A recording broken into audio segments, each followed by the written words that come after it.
बिस्मिल्लाहिर्रहमानिर्रहीम। जी, अब हम ये एएस लेवल का जो पहला टॉपिक है हमारा क्वाड्रेटिक्स, उसके हमने जो डिफरेंट एस्पेक्ट्स डिस्कस किए थे, जिसमें कि बेसिक जो है क्वाड्रेटिक इक्वेशन, उसका किस तरह से हम उसको देखते हैं, पैराबोला जो शेप है वो कैसे बनती है, उसका स्टेशनरी पॉइंट जो है उसको हम कैसे कंसिडर करते हैं। तो जब एक्स स्क्वायर पॉजिटिव हो तो वो मिनिमम होगा, और एक्स स्क्वायर नेगेटिव हो तो वो मैक्सिमम होता है, स्टेशनरी पॉइंट जो है। अब उसके बाद जो है फैक्टराइजेशन भी हमने किया, और अब हम जो है इसकी एप्लीकेशन देखेंगे साइमल्टेनियस इक्वेशंस में। साइमल्टेनियस इक्वेशंस आपने जो ओ लेवल तक जो की हैं, उसमें दो लीनियर इक्वेशंस होती थी, यानी दोनों इक्वेशन से स्ट्रेट लाइंस बनती हैं। तो जो स्ट्रेट लाइंस हैं उनका एक ही पॉइंट ऑफ इंटरसेक्शन पॉसिबल है। अब जो है ये क्वाड्रेटिक इक्वेशंस और एक स्ट्रेट लाइन, एक क्वाड्रेटिक इक्वेशन और एक स्ट्रेट लाइन, ये वाली साइमल्टेनियस इक्वेशंस हमने करनी है with two variables x and y. तो इसमें हम मैक्सिमम दो सॉल्यूशंस जो हैं वो एक्सपेक्ट कर सकते हैं, और कभी ये भी पॉसिबल है कि दो सॉल्यूशंस ना हो, एक सिंगल सॉल्यूशन हो। तो उसको भी फिर हम देखेंगे कि सिंगल सॉल्यूशन हम किस सूरत में हो सकता है, और ये भी पॉसिबल है कि कोई सॉल्यूशन ही ना हो, यानी जो लाइन है वो क्वाड्रेटिक कर्व से के करीब से हो के गुज़र जाए, लेकिन उसको इंटरसेक्ट ना करे। तो ये तीन पॉसिबिलिटीज़ हैं, इनको वन बाय वन हम देखते हैं। पहले हम इसको देखते हैं कि किस तरह से हम ये जो है ये चीज़ें कंसिडर करेंगे। तो एक जो सिचुएशन है वो ये कि ऐसे अगर एक क्वाड्रेटिक कर्व है और एक स्ट्रेट लाइन इसको दो पॉइंट्स पे कट करे, तो इस सूरत में ये दो सॉल्यूशंस होंगे, टू सॉल्यूशंस पॉसिबल हैं, टू पॉसिबल सॉल्यूशंस होंगे इसमें। दूसरा ये हो सकता है कि ऐसे ये क्वाड्रेटिक कर्व है और लाइन इसके साथ यूं एक पॉइंट पे टच करती हुई गुजर जाए। तो जब in this case we say that the line is tangent to the curve, and when the line is tangent to the curve, there is one possible solution,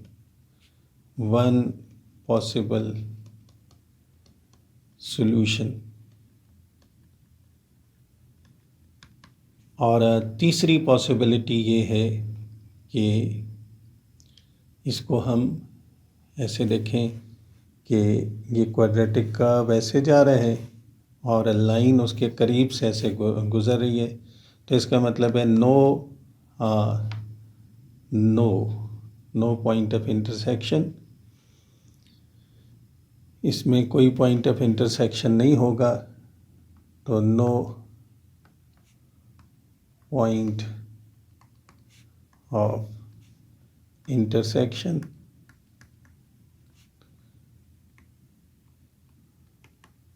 hence no point of intersection, then no solution। तो उसमें x या y की कोई value find ही नहीं कर पाएंगे, यानी complex roots होंगे इस सूरत में। इसमें इक्वल रूट्स होंगे, यानी x की एक वैल्यू आएगी और इसमें दो डिस्टिंक्ट सॉल्यूशंस होंगे। तो ये तीन पॉसिबिलिटीज़ हैं when we solve a quadratic equation and a curve.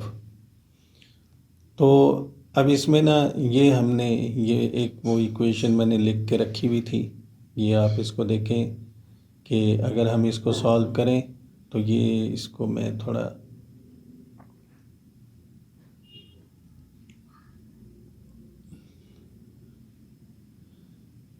तो ये हम करके देखते हैं कि इसमें क्या सिचुएशन बनती है कि दो सॉल्यूशंस हैं या जो भी है।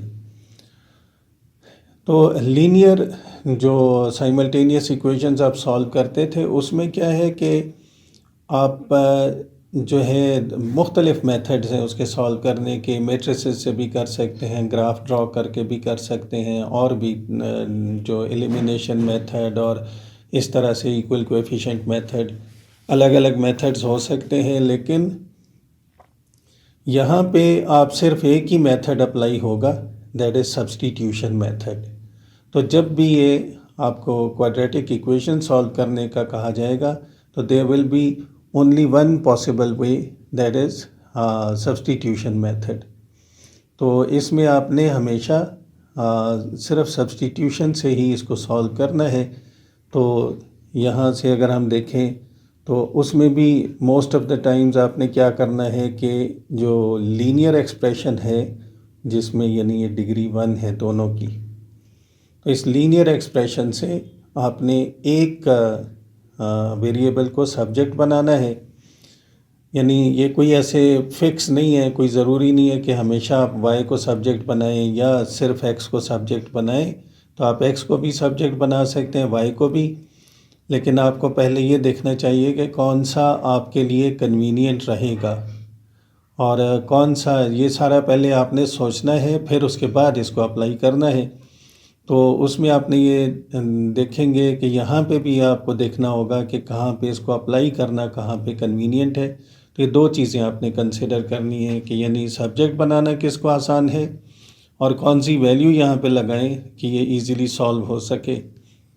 तो इसमें हम क्या करेंगे कि पहले from equation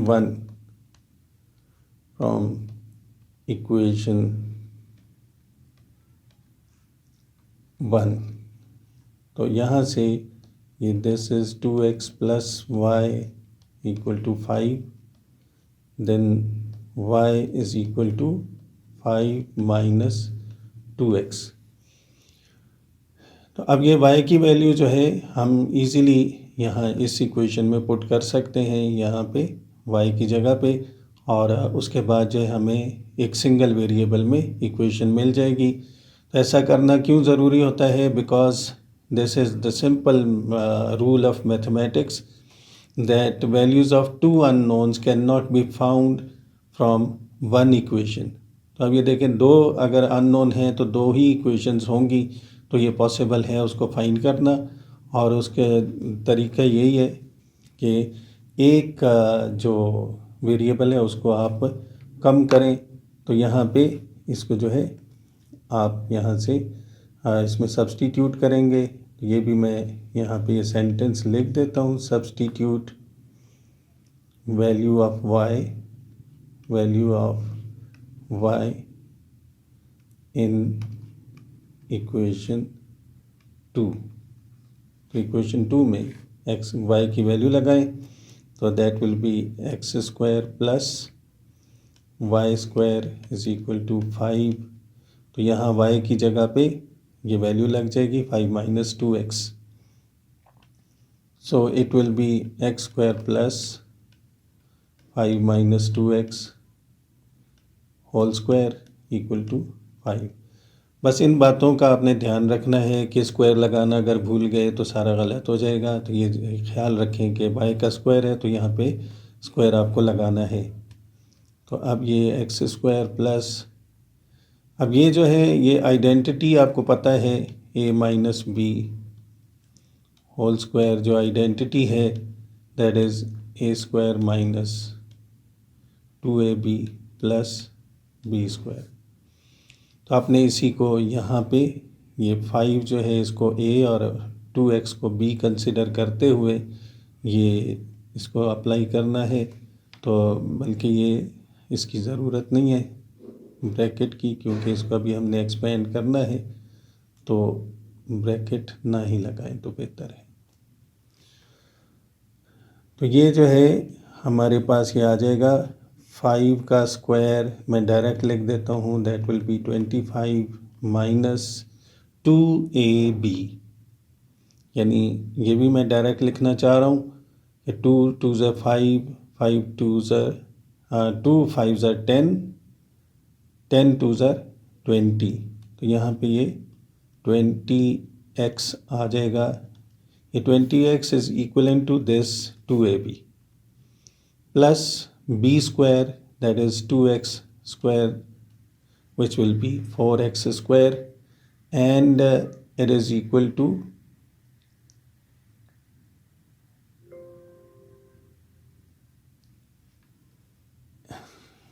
so that will be equal to 5. This is equal to 5.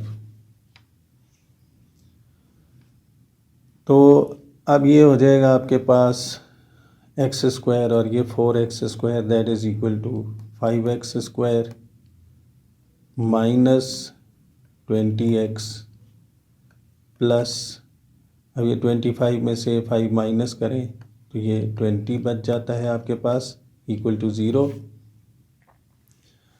तो ये एक बात आपने याद रखनी है कि जब भी किसी भी इक्वेशन में अगर कोई कांस्टेंट वैल्यू कॉमन है तो उसको कॉमन लेके छोड़ दें, यानी यहाँ पे उसको यूँ समझें कि दिस इज़ डिवाइडेड बाय 5, सबको 5 से सारे डिवाइड होते हैं, तो पूरे इक्वेशन की हर वैल्यू को 5 से अगर आप डिवाइड कर दें then it will become x square minus 4x plus 4, तो ज़ीरो को किसी भी वैल्यू से अगर डिवाइड करें तो that remains zero, so this will be equal to 0।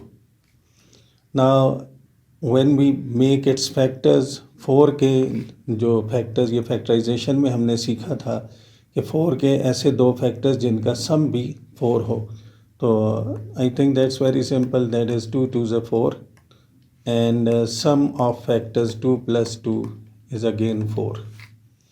So we can write it as x minus 2 and x minus 2 equal to 0.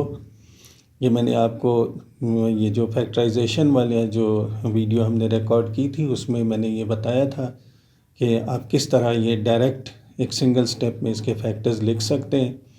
तो वो क्या करना होता है, मैं यहाँ रिपीट कर देता हूँ कि अगर ये पॉजिटिव साइन है तो इससे समझ लें कि जो दोनों फैक्टर्स हैं उनका सेम साइन होगा, यानी दोनों या तो पॉजिटिव है या दोनों नेगेटिव है। और यहाँ से हमें पता चलता है, ये जो नेगेटिव साइन है यहाँ से हमें पता चलता है कि ये दोनों ही नेगेटिव होने चाहिए। अगर ये पॉजिटिव है तो दोनों सेम साइन है, सेम साइन का मतलब यानी दोनों पॉजिटिव या दोनों negative.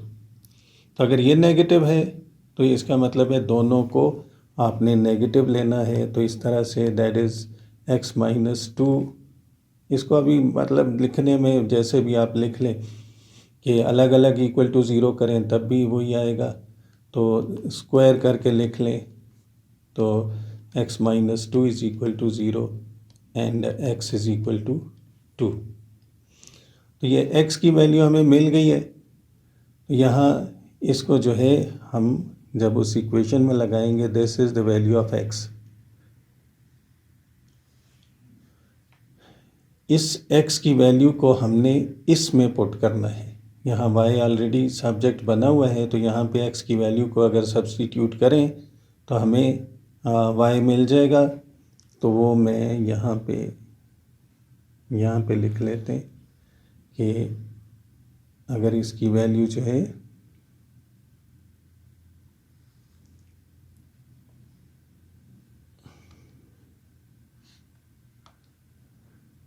y is equal to 5 minus 2x है, तो y is equal to 5 minus 2 2 ज़ा 4, तो दैट विल बी 1।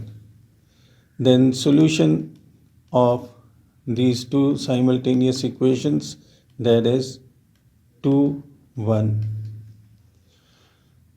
यानी ये वह पॉइंट है, एक सिंगल पॉइंट है जहाँ पे ये जो लाइन है वो कर्व को इंटरसेक्ट कर रही है।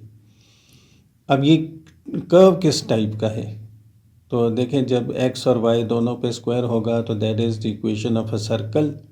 तो इसको जो है हम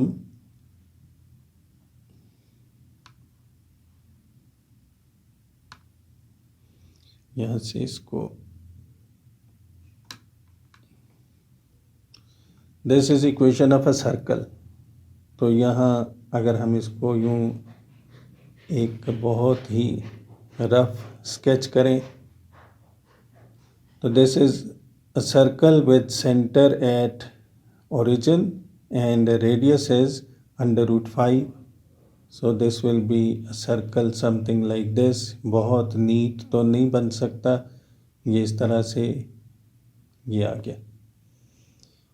अब इसके जो कोऑर्डिनेट्स हैं when x is 2 y is 1, this is the point where the line meets the curve, this circle, and it will be a straight line like this.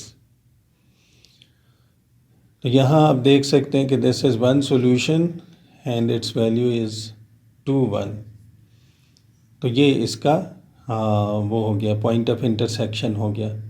तो सिंगल पॉइंट इसका आंसर बनता है। ठीक है, तो अब हम कुछ एक दो क्वेश्चंस और इसके सॉल्व करके देखते हैं। I have written here few questions, तो इसको जो है यहाँ से मैं हटा ही दूँ, इसको भी यहाँ से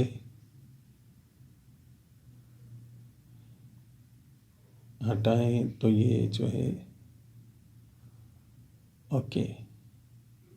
now next this is the equation, इसको हम यहाँ पे सॉल्व करके देखते हैं।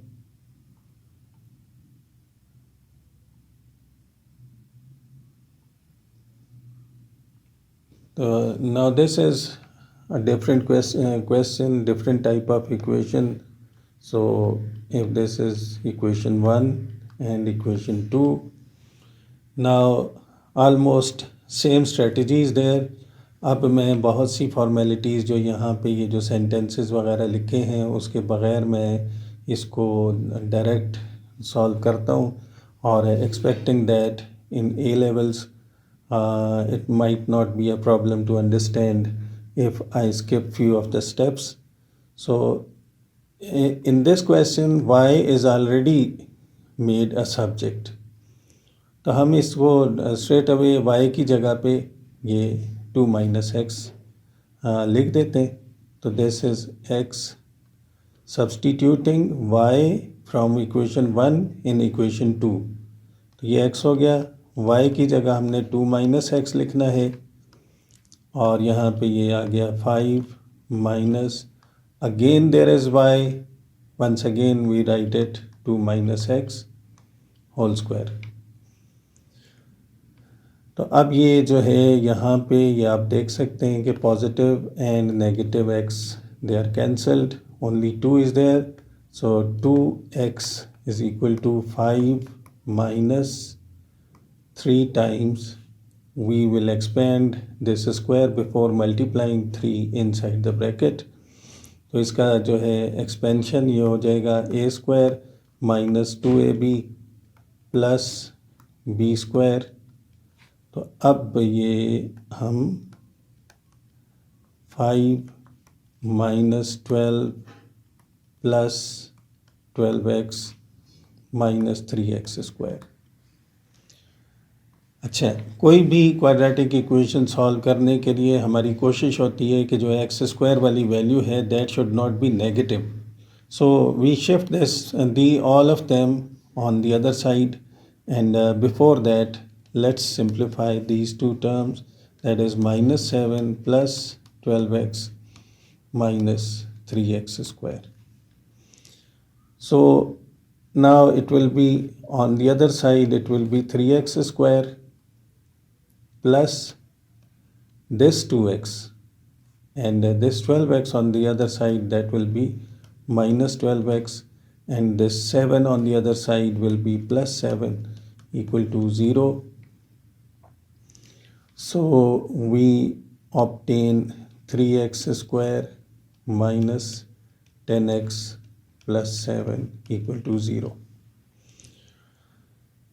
तो यहाँ पे अब ये 3 और 7 जो है इसके हम प्रोडक्ट, ये भी हमने सीखा था फैक्टराइजेशन में कि जब एक्स स्क्वायर के साथ भी कोएफिशिएंट हो तो उसका प्रोडक्ट जो है उसके फैक्टर्स आपने बनाने होते हैं जिनका सम 10 हो, यानी -10। तो हम पहले सिर्फ देखेंगे कि सम किसका है, तो 3 और 7 का ही सम जो है वो 10 बनता है। So now what will be do, look,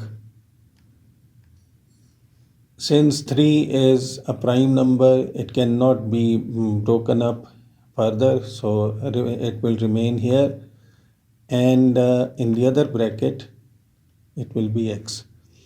तो आपको चाहिए कि सबसे पहले इनको एडजस्ट कर लें कि ये 3x स्क्वायर दोबारा बनना चाहिए मल्टीप्लाई करके। उसके बाद डिसाइड करें कि जो नंबर है ये 7, ये किस तरह से आएगा। अब देखें, अगर हम 7 अगर हम यहाँ लिखते हैं, let's suppose, then it will become 21। तो हमें 21 नहीं चाहिए, हमें 7 और 1 चाहिए। तो इसको हम ये 7 को यहाँ से डिलीट कर देते हैं और यहाँ 7 इधर आ जाएगा और 1 इधर आएगा। अब हमें दोनों नेगेटिव चाहिए ना, -3 और -7, so it will be -1 -7 equal to 0। तो अब ये देखें, यहाँ से आपको मिलेगा -3x, यहाँ से मिलेगा -7, तो दैट विल मेक -10x। तो इस तरीके से हम इसको फैक्टराइज करेंगे। तो ये now 3x - 1 is equal to 0 and x - 1 is equal to 0. Then we have two solutions, 1/3 and 1. That means this time the curve and line meet at 2 points. तो ये जो है हम इसको कैसे देखेंगे कि x की वैल्यू अभी 1/3 और 1 जो है वो इस इक्वेशन में, इक्वेशन 1 में सब्स्टिट्यूट करेंगे। तो substitute values of x in equation 1। तो इक्वेशन 1 है y is equal to 2 - x। 2 - x, I write it twice, and the reason to write twice is that there are two values of x. We substitute them one by one. 2 minus 1/3, and here it will be 2 minus 1. From here it will be 2/3, it will be 5/3. 3 to the 6 minus 1, 5/3. So we write it 5/3, and on this side that will be 1. So now our solutions are 1/3 and 5/3. On the other side this is 1, 1. तो ये जहाँ भी जैसा भी curve है उसको जो ये लाइन है वो इन 2 पॉइंट्स पे इंटरसेक्ट कर रही है। तो इस तरह से आप ये इसकी वैल्यूज़ फाइंड कर लेंगे। Okay, now the next one, ये इक्वेशन है, इसको हम यहाँ से यहाँ ले आते हैं। तो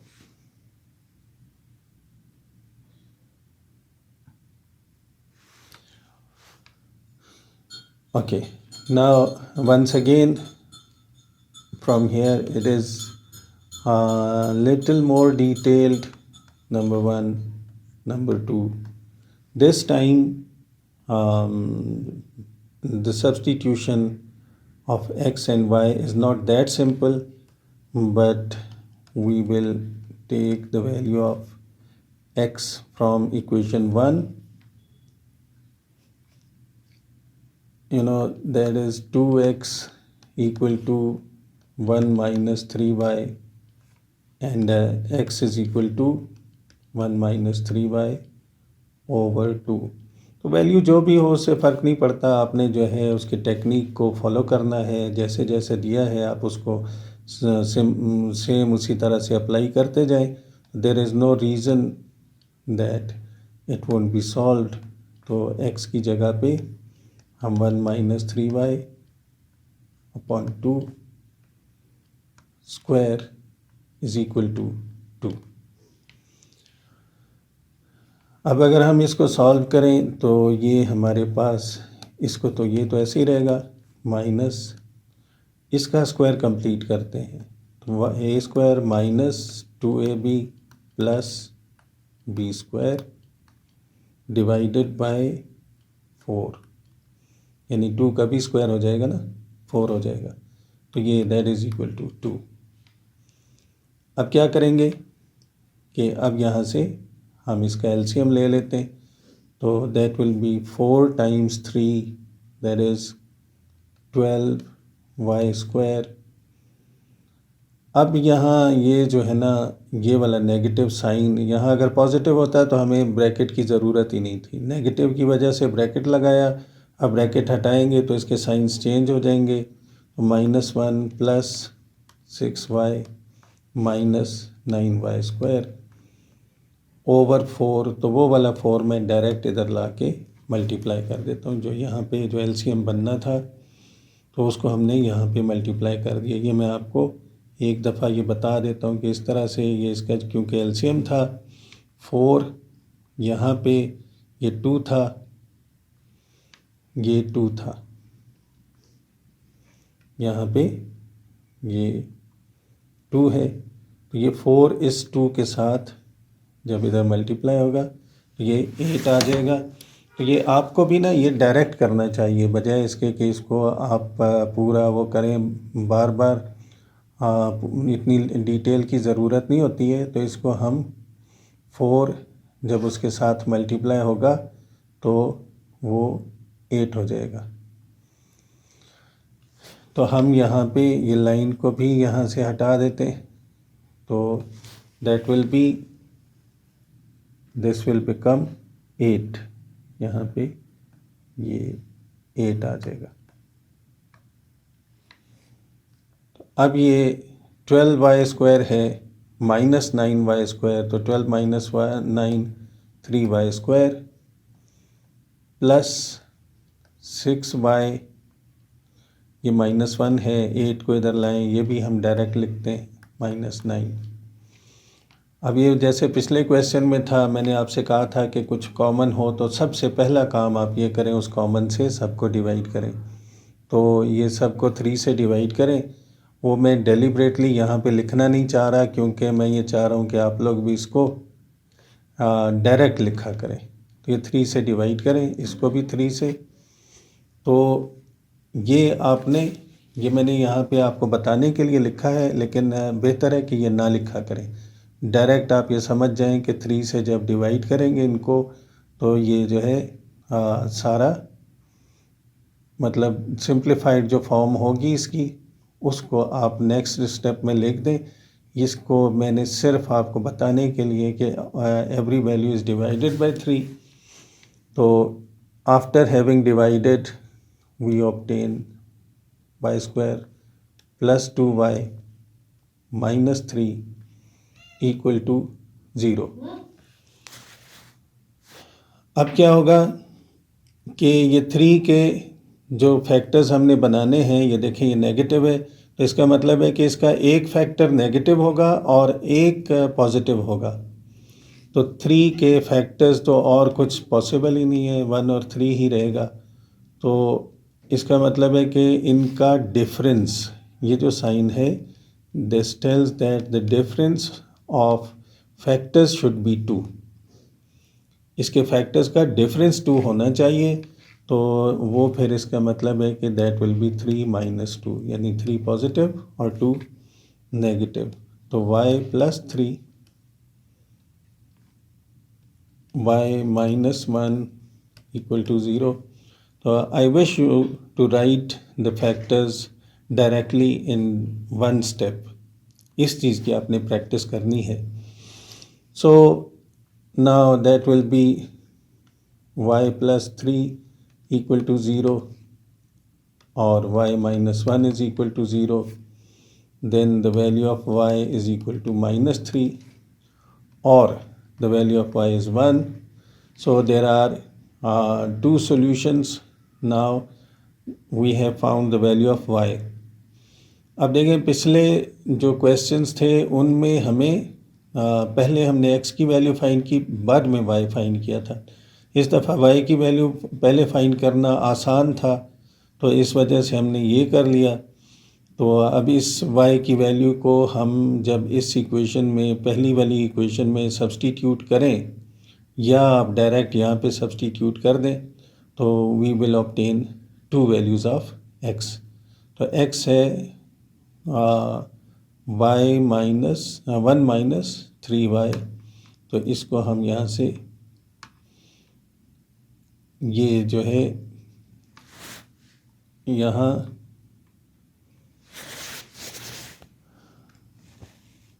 ये वैल्यू आ गई। इसके साथ हम एक दफ़ा और इस वैल्यू को यहाँ पे लिखते हैं, ताकि दो सॉल्यूशंस, यानी y की 2 वैल्यूज़ हैं तो x की भी 2 ही वैल्यूज़ आएंगी। तो इसको जो है यहाँ पे हम y की वैल्यूज़ लगाएं, तो x = 1 - 3, this is -3, but the value of y is again negative, so it will be divided by 2, and on the other side this is 1 - 3 multiplied by 1 divided by 2। तो यहाँ से ये +9 + 1 10/2, I write it directly 5, and from here that will be -2/2, that is -1। तो इसका मतलब है कि we have got 2 solutions। 5, x is 5 when y is 3 -3, and x is -1 when y is 1। So these are 2 solutions of this equation।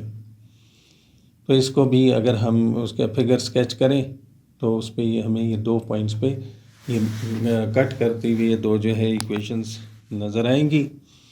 तो ये हमने एक का इसका वो जो टेक्निक है साइमल्टेनियस इक्वेशंस को सॉल्व करने की, तो इस वीडियो में हमने वो सीखा है। अब इसके अलावा भी हम इंशाल्लाह जो कुछ और भी इसके एस्पेक्ट्स हैं, यानी एक आपको ये भी इस टाइप के क्वेश्चंस को भी प्रैक्टिस होनी चाहिए कि if it is x⁴ plus let's say 7x² + 12 = 0। Now apparently it is not a quadratic equation, but it can be converted to a quadratic equation, like let x² = a. If you substitute x² = a, then x⁴, that will become a²।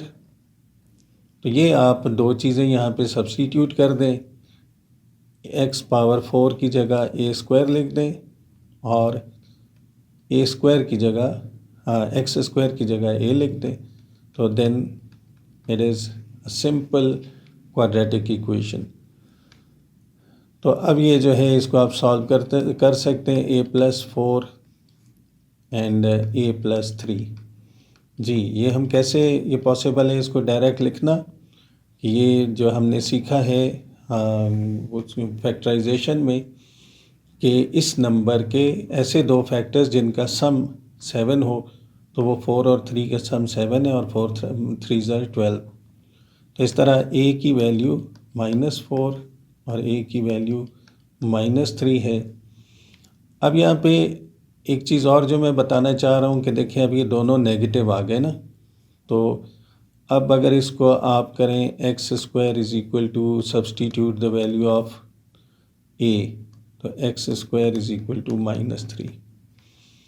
तो इससे क्या होगा, अब अगर आपको याद हो कि रियल नंबर्स की डेफिनेशन हमने ये सीखी थी कि if square of a number is positive the number is real. तो यहाँ पे square of the number is not positive, so this is not real. और अगर आप इसका स्क्वायर रूट लेंगे भी तो ये -4 it will be imaginary, that means no solution, no real solution actually. तो इसी तरह से अगर ये होगा x² इक्वल टू -3, तो x विल बी, x जो है वो √-3 आएगा। तो ये भी समझें कि इसका भी रियल सॉल्यूशन कोई नहीं है, तो इसको नो सॉल्यूशन या real solution, no real solution आप लिख सकते हैं। ठीक, अब इसी के पैरेलल मैं इसमें थोड़ा सा चेंज करके इसको हम इसी क्वेश्चन को सॉल्व करते हैं।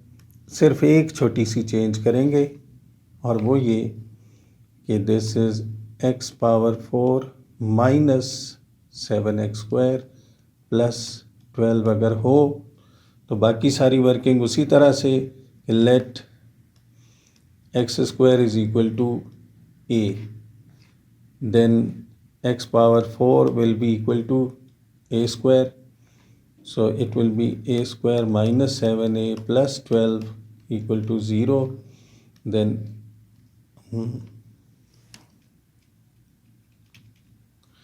ये जो है,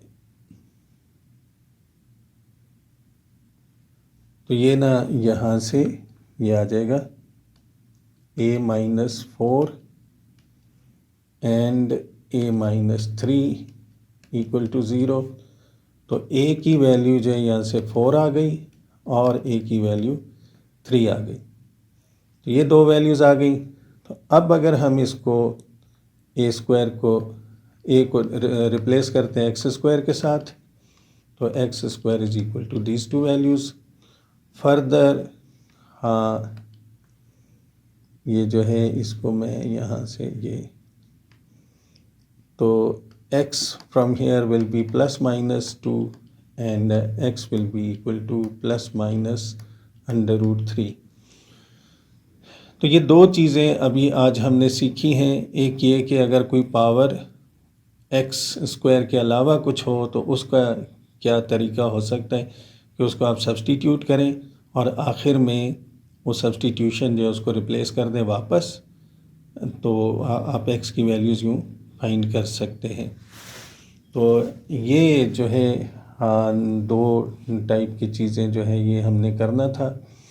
तो इससे आप देख लें, अगर आप ये बता दें, अगर कमेंट्स में लिख के बता दें कि if it is required I can solve more questions for you so that you have more practice about it, या ये तो क्योंकि मैंने सिर्फ उसकी टेक्निक्स बताई हैं, इसकी प्रैक्टिस आप खुद आपको करनी चाहिए।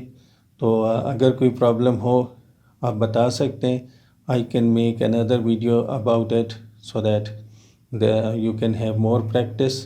तो बहरहाल ये तो वैसे भी अभी इसके अलावा भी हमने जो पास्ट पेपर्स में जो क्वाड्रेटिक्स के क्वेश्चंस आते हैं वो भी हम करेंगे इंशाल्लाह, लेकिन वो ये अभी हमने क्वाड्रेटिक्स का टॉपिक किया है। इसके बाद जब फंक्शंस का टॉपिक करेंगे तो फिर उसमें हम इसको ज़्यादा बेहतर तौर पे, क्योंकि उसमें असल में होता ये है कि जो पास्ट पेपर के क्वेश्चंस हैं उसमें आम तौर पे ये क्वाड्रेटिक और फंक्शन, ये दो टॉपिक्स के क्वेश्चंस को मिक्स करके देते हैं। इसलिए अगर हम अभी उसके पास्ट पेपर्स करें तो उसका इसलिए इतना फ़ायदा नहीं है कि बीच में फिर हमें इंटरप्शन होगी कि जब फंक्शन के जो है कॉन्सेप्ट्स बीच में आएंगे। तो इंशाल्लाह जब फंक्शन का टॉपिक हम कंप्लीट कर लेंगे तो फिर हम उसके साथ मिला के इसको जो है आगे फिर पास पेपर से भी मैं इंशाल्लाह आपको क्वेश्चंस करवा के तो ये टॉपिक आपका बिल्कुल कंप्लीटली प्रिपेयर हो जाएगा। तो ये साथ साथ अगर आप ये मेरा ख्याल है कि बड़े आसानी से ये देखते जाएं वीडियोस तो इंशाल्लाह पूरा कोर्स आपका इसमें कवर हो जाएगा। तो नेक्स्ट वीडियो तक आपसे इजाज़त चाहूँगा। तो इंशाल्लाह ताला नेक्स्ट वीडियो आपको और इन्फॉर्मेटिव चीज़ें सीखने को मिलेंगी। तो तब तक के लिए अल्लाह हाफ़िज़।